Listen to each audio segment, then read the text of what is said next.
estat totalment nostre. Futbolísticament l'equip tenia el domini, tenia la pilota i ens ha mancat el de sempre. Doncs el poder xutar a porteria quan teníem opcions, treure un bon centre quan teníem opcions, i al final ells l'ocasió més clara que si la tenen ells amb un centre lateral, una falta en la que és una sortida de nosaltres que perdem la pilota, cometem falta, i és el que ens està penalitzant en cada moment en els partits anteriors. Tu veus el joc de la Granollers, veus l'equip com juga, veus com està, Palamós, Vilafranca, l'altre dia en Vilassar, i l'equip és superior.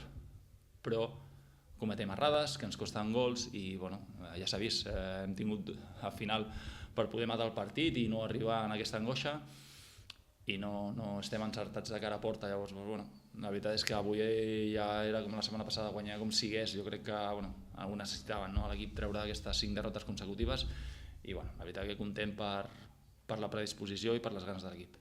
El problema és que és això, el que he comentat, no podem arribar a ells amb un jugador menys, que en aquest camp i traient a Dani Martí jugant com a segona punta, doncs la diferència del joc no canviarà perquè seran moltes pilotes aèries, no hi haurà joc intermig i no et dona sensació de superioritat numèrica, però nosaltres amb un jugador més al mig del camp, amb aquestes dues contres que hem tingut, sobretot la de Samu i la primera part, jo crec que la primera part del partit no tens que decidir, però tens que posar-te per davant.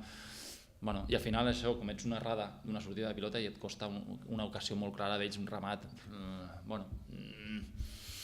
Jo crec que igual soc molt exigent i avui tenia que estar aquí tirant coets i perquè hem guanyat i tal, però jo crec que al final tenim que millorar molt.